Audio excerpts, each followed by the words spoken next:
MBB community. Today we are featuring Clayton Swanepoel from Verb Media, and it is such an honor for me to be chatting to him. We've been working together for what now? 2 years, I think? Yeah. 2 years. And I love your business. Love you. Thanks. Love your business. So thank you for joining us today. Thank you so much for having us. And for the vulnerability to share your journey as well as your biggest blunder. Okay, Clayton, so tell me about your entrepreneurial journey. Where did it start? Why? I obviously, like I said, love your business, but tell me a little bit more about why you started it. Okay, so Verb Media started, 10 years ago. This is our 10th year in business. Yeah. Yes, amazing milestone. My husband and I started the business together. He left his job in a marketing agency at the time to go solo, and him and I started the business, and I kind of kept working so that we could maintain the business together. And then about 2 years into the business, we got so busy that I had to leave my job and come on board full time as well. Okay. And yeah, things just have kept going and growing since then. And now we proudly have a staff body of 10 people. We have expanded into, we started out as an entertainment company, and now about 2 years in, we started doing full-scale events as well. And yeah, we have a business partner in the event section and 10 staff, like I said, and yeah, just growing from strength to strength, and yeah, just hoping to keep the ship going and floating, really, yeah. Well, you made it through COVID. Yes, we did make it through COVID, which we're very, very grateful that we did, yeah. Right? Yeah, it was a tough couple of months, really, but luckily we have amazing staff on our team that helped us pivot into a more kind of digital space, and we have incredible clients as well that wanted to see us survive this, and they gave us other things that we could do besides eventing that kind of help us get through. So, you know, for a couple of months I was a delivery man during COVID as well, kind of thing, just to, you know, keep our doors open, and we made it through the other side, and we're stronger for it, I think. Clayton, you said something so important. 2 things, right? The first being you kept working while hubby was setting up the business and getting the ball rolling, and as momentum grew, then you decided to exit. I think that's so important for all of the entrepreneurs out there. Get you a partner that will keep working. Yes, money needs to come from somewhere to survive. You got to eat at the end of the day, you know. Yeah. And, you know, I think my kind of thinking around that whole phase of our business was that in order for him to thrive, he mustn't be worrying about the money factor, and we can't be worrying about that. You know, obviously it's a concern, but if somebody's bringing in money so that you can pay your bills at the end of the month and eat, it means that he could go and get the business and start really working on things, and I could kind of make sure that financially we're okay so that we can build this project together and, you know, thrive at the end of the day. You cannot do anything without a plan. Absolutely. There needs to be a plan around everything. You know, before I'd gone freelance actually, and I was working in a really good paying freelance job at the time. And before I went freelance, I'd made about 20 connections that I knew that if I left the business I was working for, that I would be able to start plugging away at paying my bills and doing the things and have a plan. Yeah. You know, whenever anybody tells me they are tired and want to do their own thing and they don't want to work for anyone else anymore, the first thing I always tell them is start now, and for the next 6 months, make connections, make that network happen so that you can actually take the leap of faith, and that network literally catches you like a net. That's what you need to do, you know. So that's kind of was our thinking when we started the business, to be able to do that, yeah. Wow, that is so important.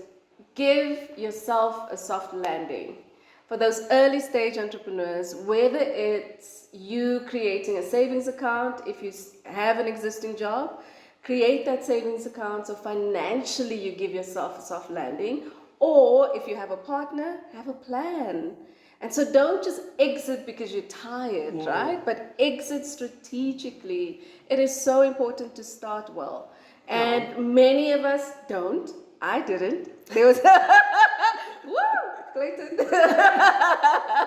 There was no soft landing, not financially, not partner, no. So don't be me. Do not be me. And give yourself a soft landing. Yeah, it was always very important for me that we are financially stable and, we can thrive. And, I don't really like struggling. I don't think anybody likes struggling. So, where we could cut out any kind of struggling is exactly what we aim to do. And I think, we still had struggles. And, when we get to the blunder part of this conversation, you'll see some of the, financial struggles that resulted as a result of, being blindsided by something. But to cut out your struggles as much as you can, it's definitely what you should be doing. Yeah, especially early on. And I think what I'm getting from you, Clayton, is that it sounds like you certainly don't have a survivalist mindset.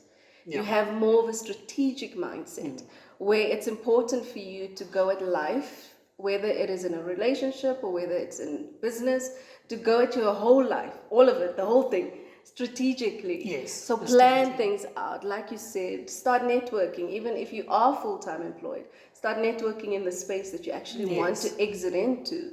And that's very strategic, whereas many, I think, early stage entrepreneurs, and I am going to go out on a limb and say that this is why the failure rate for early stage entrepreneurs falling through the cracks is huge, right? And it is because we don't go about our lives, we don't go about our businesses strategically. And that's important. The other important thing you said was that your clients wanted to see you succeed during COVID. That is powerful, right? But that speaks volumes in terms of the relationships that you probably built up over that period of time until COVID, for them to say, we want you to succeed. Even with them facing the same pandemic that you're facing, they want you to succeed. How did you get to that point, Clayton? Years and years of building the relationship. I think, more than anything, we are a relationship-focused business. My business partner, Lyndon, and husband, is very much like his top strength is something called WOO, which stands for winning others over. Wow. He will walk into a room full of strangers and will walk out of that room with a bunch of friends by the end of it, I'm a bit more introverted, so for me it's the long game, really. Like I can build relationships long term, it takes maybe 4 or 5 times before people warm up to me, I'm that kind of person.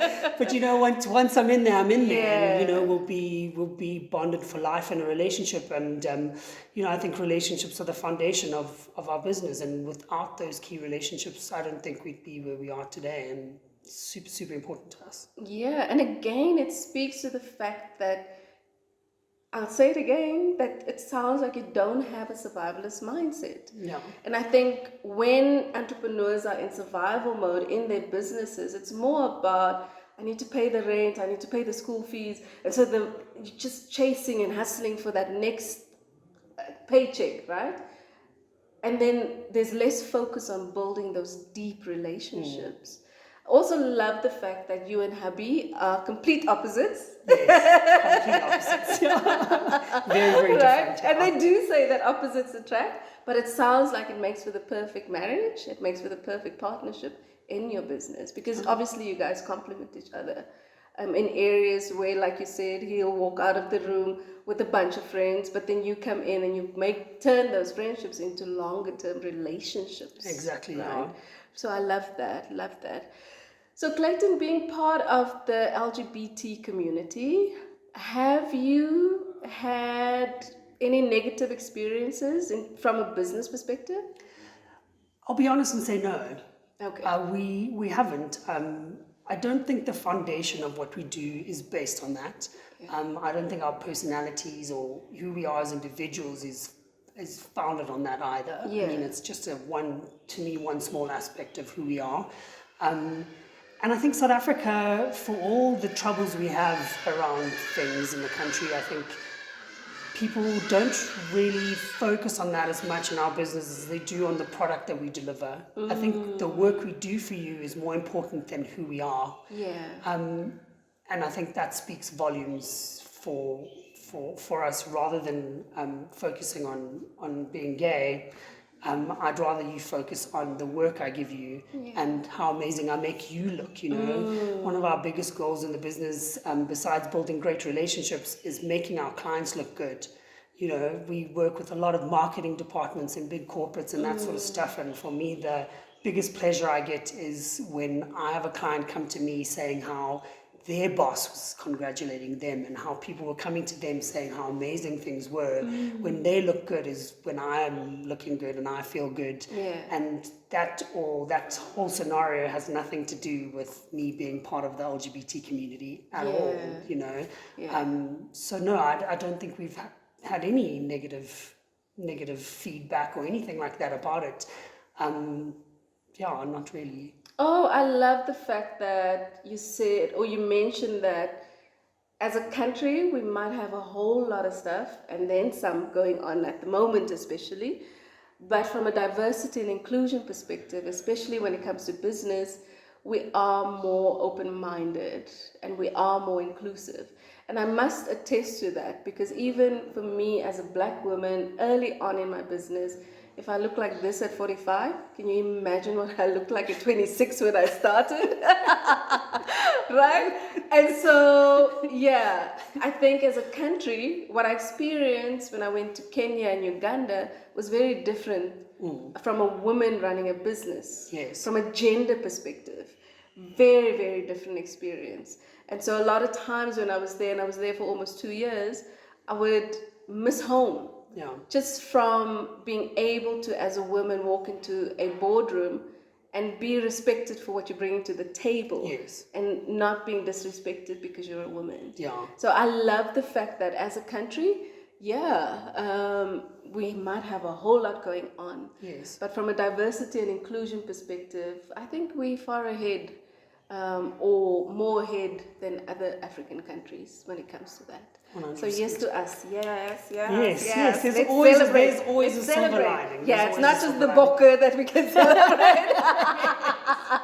Right? We can celebrate our diversity and inclusion stats as well. Thank you so much for the vulnerability around that, Clayton. Really appreciate that. Also, your value proposition around making your clients feel good. Did you stumble into that, or was it something that you decided early on? So our tagline early on was turning thoughts into action. So any idea that you had, we'll be able to execute it and make it happen. And I think through that it naturally evolved into making you look good. So, you pitch an idea to your boss, and your boss doesn't really see it, maybe doesn't understand it, maybe doesn't believe you can do it. And then here we come in and we make it happen, and you shine at the end of the day. It's just a kind of natural progression of that, I think. Okay. So to our MBB community, entrepreneurs, it's so important to have a solid value proposition. As you can see, Clayton is very passionate about their value proposition. And I am going to go out on a limb and say it's not just the relationship building piece of your business, but probably this very strong value proposition that we will make you look good, that has you in business for 10 years, that has you having survived COVID, right? And so it's very, very important to have a strong value proposition. Most definitely. Let's make a note of that from Clayton's journey. Let's move on to that biggest blunder. Oh my gosh. Everything sounded so good till this moment. No. We see our blunder as school fees, honestly. I think so. Our biggest blunder was not setting up proper processes and understandings in terms of payment. So what runs a business is money, cash is king. People, we have the value proposition, we have our amazing product, we have our amazing staff, but without actually having cash coming into the business, we can't have any of that, right? So not being from a financial background, not even being from a business background, neither my husband nor I have a business background. I studied journalism and graphic design. He studied theatre. I mean, he was a world champion tap dancer. That's kind of the direction and trajectory his life was taking. And then this all kind of evolved and happened. So our business acumen wasn't necessarily as good as our actual ability to produce a good show or produce beautiful graphic design or whatever. And as a result, certain business things we didn't even realize needed to happen, like payment term agreements kind of things, you know. And generally we kind of got through and made it all work, and it kind of happened. And then we hit a snag with a client. And this particular client, we'd done probably about 10 jobs for. Their bill that they owed us was over R1 million worth of payments. Wow. And we had to take a legal route with that because they were refusing to pay. Our key client that was working with them had left the business. So then their financial director started to ask questions because the kind of bills hadn't been sorted and the jobs hadn't been closed properly. And as a result, we were out of pocket and had to take legal action. And I think the biggest lesson there was, first of all, you never want to take a legal route with anybody. Lawyers are so expensive. One of our good friend's dad's philosophy around lawyers is that everybody loses except lawyers. Lawyers always win. Whether they lose a case or win a case, lawyers get paid. They win, right? So lawyers are super expensive, and we pursued the legal route around this. And eventually the legal fees around this bill was half of what we were owed. And it was something where we had to make a decision, well, are we going to take the loss and take it as school fees or keep pursuing this and perhaps see our lawyers' fees completely swallow what we're owed? So at the end of the day, we decided to rather cut our losses, notch it down to really expensive school fees, and implement processes and start getting the business side of our business in terms of that sort of stuff really sorted and really jacked, and never being in a position again where we have to take any legal action against anybody for money they owe us. Wow, that was an expensive L. It was the biggest expensive L, and it actually, like, even just telling you about it now, it's making me sweat a little bit. And I think we're very lucky that we were in a position where we could go, well, let's cut our losses and learn from this mistake. And it wasn't, we were in a position where it wouldn't sink our business, luckily. But I'm hoping that sharing the story will help people who aren't as fortunate as we were in that position, where something like that could sink them, to rather start implementing those processes and investigating what those processes are early on from the get-go. You need to have payment agreements with clients from the moment you start putting pen to paper. From the moment you are expressing ideas, there needs to be an understanding of how this payment's going to work, and deposits are very important. Upfront payments sometimes with new clients is something you have to do. If you have a client who you've done 3 jobs for and you haven't seen a cent in that yet, you need to stop doing work for them until they pay. Kind of thing, So there are certain things like that at that time we weren't thinking about, and our business acumen wasn't that strong at that stage, obviously, and as a result we got burnt from that, and I'll say that we will never make that mistake ever again, and then I think also eventually what happened is we were then able to employ a financial director who can start to really navigate that kind of those systems and processes for us in a way where we could focus on what we were good at the business as well. So I think that Blunder, although it was expensive school fees, actually branched off into allowing us to really start thinking about our business in a different way, and in a business way, rather than, oh my gosh, we're getting all this work, amazing, put up work. And then there's a whole business admin side that we were neglecting, and this kind of really forced us to start focusing on that as well. Wow, I love that it was a blessing in disguise. It was.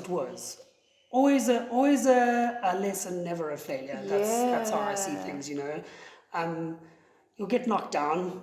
It happens in business all the time. It does. You'll sometimes lose clients. You'll sometimes, come up short like that. Yeah. Like that's hopefully the people watching this don't go through that. Please don't go through that. Please. Sending blessings your way. Don't go through that. But you always must seek the lesson in the failures. You need to really just focus on that and. How can you be better? How can you show up stronger? How can you improve things so that that sort of stuff doesn't happen again?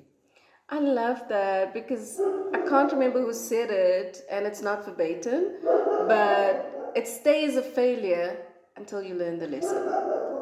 Yes. That's it. Yes. Right? I mean, I've made so many mistakes over the past 19 years.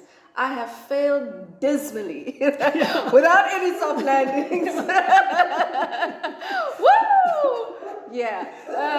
And you can avoid a lot of those failures and a lot of those mistakes. I think, would you say if you had a mentor or an advisor, a business mentor or business advisor early on in your business, would you have avoided that? More than likely, yeah. Yeah, I think so. I think what happened was then when we were going through that whole process, we did actually get a mentor that then kind of also eventually was the one who really told us, well, look, you are going to basically pay in legal fees. You're going to pay double essentially at the end of the day here if you could go to trial and the judge might not be convinced and then you lose everything, So, we did get a mentor that helped us navigate that whole legal process and navigate that and then helped us set up these processes and helped guide us around that. So, I think a mentor is super important if you're starting out in business and you're like us where you didn't study business and, you'd never run a business before. So if you can get a mentor and you have access to that, I would tap into that 100%. Yeah, it is so important, right? And then having the willingness to listen to them. Yes. Having the willingness to take the advice. Yes. Like you guys did. He advised you to take the L. You took the L. And then you changed your entire business model. Yeah. And so I think this is for all of the creatives out there that start their own businesses.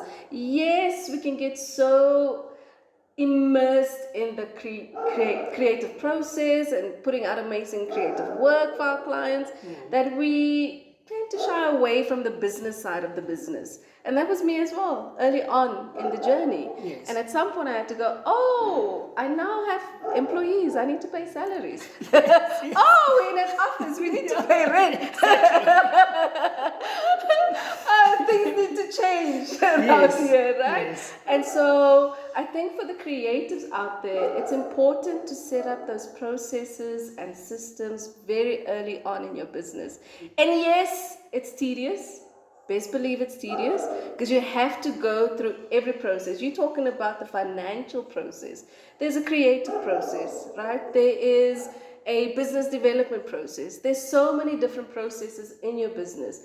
And sit yourself down, even if it's a Friday afternoon or Saturday morning, sit yourself down, map out those processes.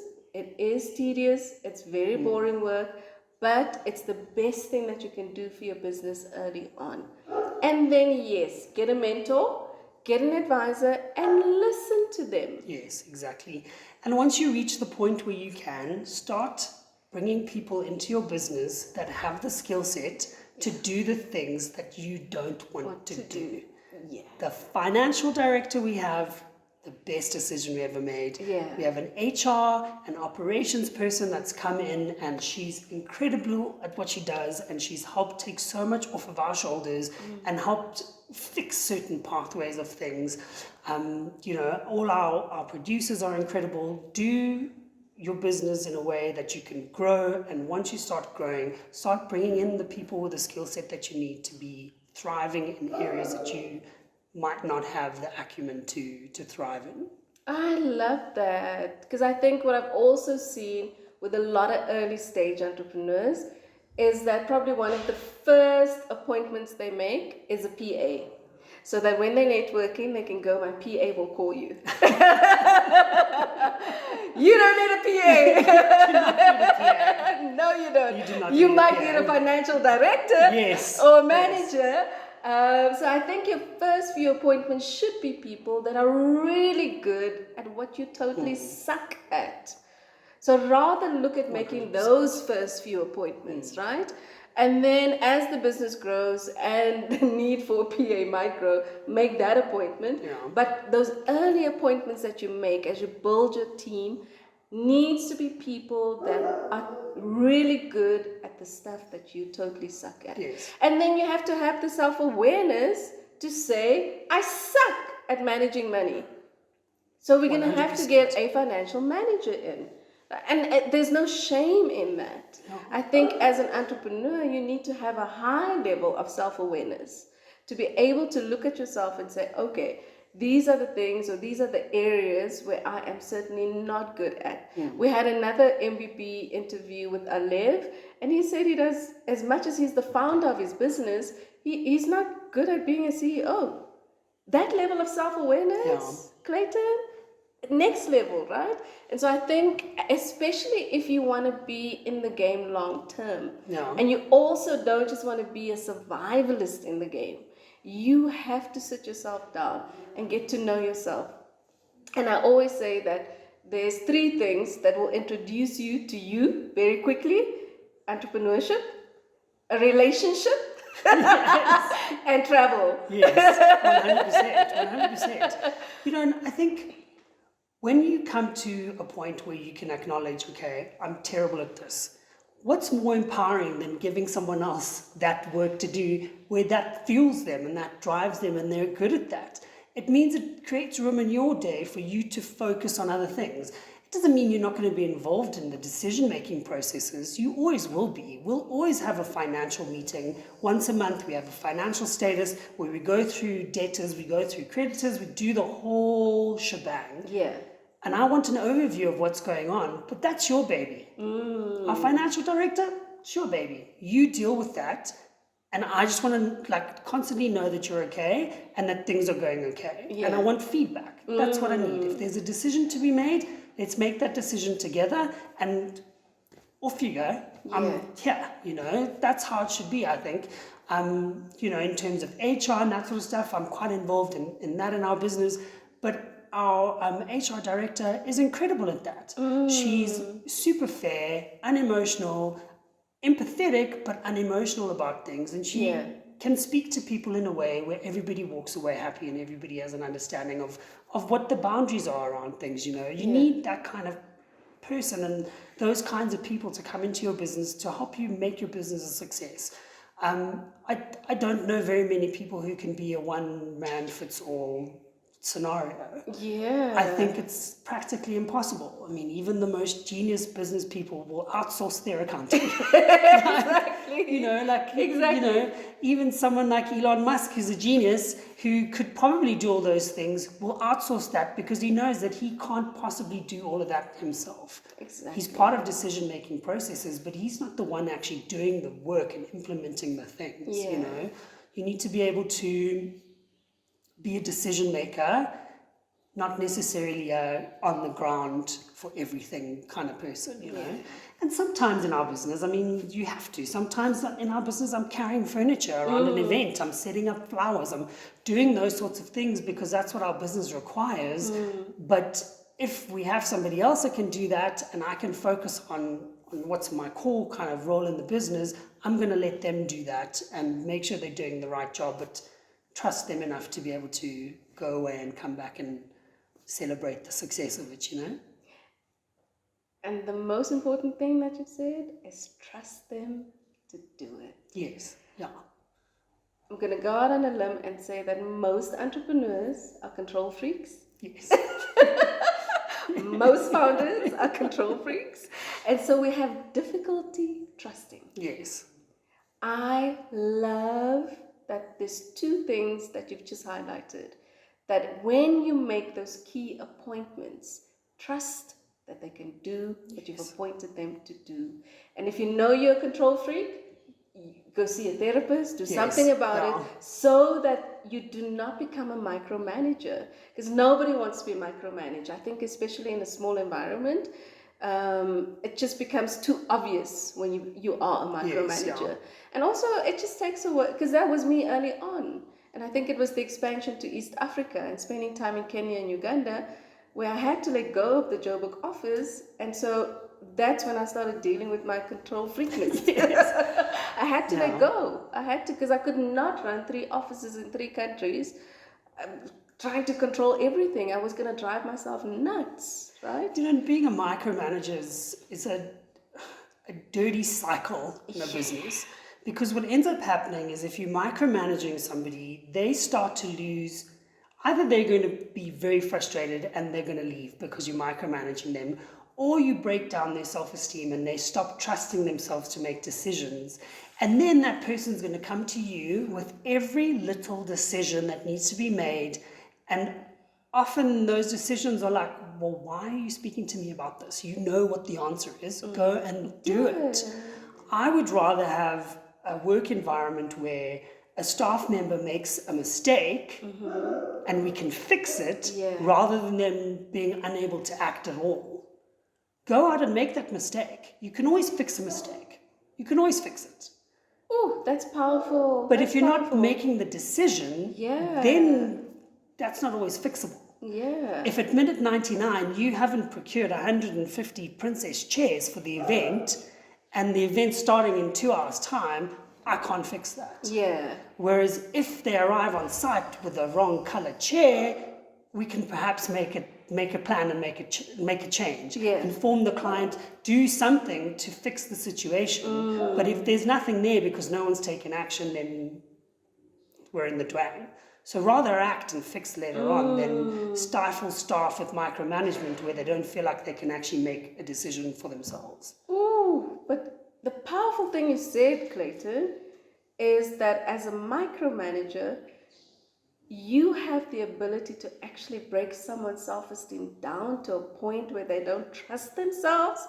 Who wants to be that person? Nobody wants to be that person. Right? No. I am certainly not in this game to be breaking anybody down, especially not to a point where they don't trust themselves. To just take action, you know. So I think that's a very important thing for people to remember. You know, you can be passionate about your business and you can be controlling to a certain point, but you need to be able to let people trust themselves and take action and let them know that if they make a mistake, that things will be okay. Yeah. We're all only human at the end of the day. Exactly. But if you haven't taken action, then there's nothing to fix. Yeah, there's nothing to fix. Then it's why are you're not doing your job? Then you're not performing at all. You know, I'd rather fix a mistake than have to deal with you because you're not taking action. Yeah, I love the culture that you're building. Yeah, I it's love important. that one of trust, but also the other of accountability. Yes. Because you mentioned earlier on that you've made those key appointments with the finance director, the HR director, and you still sit with them regularly to understand where things are. You don't just leave them to run and 6 months from now SARS isn't paid. You don't know what is happening, and when SARS knocks on the door, you're like, I don't know, I have no idea, right? Gosh, yes. No, you need to know what's going on. Exactly. You need to know what's going on in your business, but you don't have to be doing the groundwork around everything. You know, have oversight. This is also once you reach a point where you can afford to employ people. I mean, for the first 3 years of our business, we outsourced all of our accounting. Yeah. You know, until we employed our financial director because, you know, we couldn't afford to pay somebody a salary for that job full time. So we paid what we could to an accountant and they did our books for us. Yeah. You know, so it's all a process of growth. And once you start reaching the point where you can make those appointments, do it. Yeah. Do it. Keep your salary low so that you can employ some other people to help you grow your business. Love that. So that's part of the journey we've been on, is that we've went from just my husband and I, and basically just him in the business for the first 2 years. I'd jump in where I could, but I still had another job. Yeah. You know, and then once I came on board, there was someone else that was in the business already, who's still with us now. And then stuff slowly started to grow to the point where we are now. I don't think we necessarily want to grow bigger in terms of staff numbers. I think we're very comfortable where we are, and you know, we continue to grow as a business despite not needing more staff. You know, we're very much about collaboration as well. You know, I saw a meme the other day that said that people on the lower rung of business compete and people on the higher rung collaborate. Yeah. And that's definitely a big ethos of our business, is collaboration. Yeah. You make the most amazing things when you collaborate with the right people, and you know, I'd rather be that kind of business. But sorry, I digress. I'll go back to the point I was making, is that once you get to the point where you can start appointing people to help you out, do it. Absolutely. Oh, Clayton, you have shared so many gems today. I think first and foremost around the importance to have your processes and your systems mapped out as early on in your business as you can. And then rather pay yourself a lower salary so that you can make those key appointments early on, especially for the creative entrepreneurs out there. And if you want to set your business up well from the jump, processes and systems, and make those key appointments early on in your business. And then thank you, Clayton, for the culture that you're building around trust and accountability. Love it. So yes to Verb. Yes, yes, not to just Verb. 10 more years, but 20, 30, beyond you guys, right? And also we want to retire at some point. love that you said that you're not necessarily looking to grow in terms of employees, but that in and of itself says a lot about who you are, because a lot of us aim to, like I did early on, 3 offices in 3 countries, I had 50 people working for me at some point, you know, and it's all about those numbers and not necessarily thinking about, is this what I want, or is this what I'm being dictated to? Yeah. Because of the examples that I've seen before me, right? Like the big ad agencies. I'm not going to name names. Right? And so we try and emulate instead of sitting yourself down and carving out that vision for you. And I love the fact that you guys have done that. So thank you for coming through today. Thank you for having me. Entrepreneurs, I hope that you have learned from, or you will learn from Clayton's biggest blunder. Get those processes and systems in place early on. Thank you so much.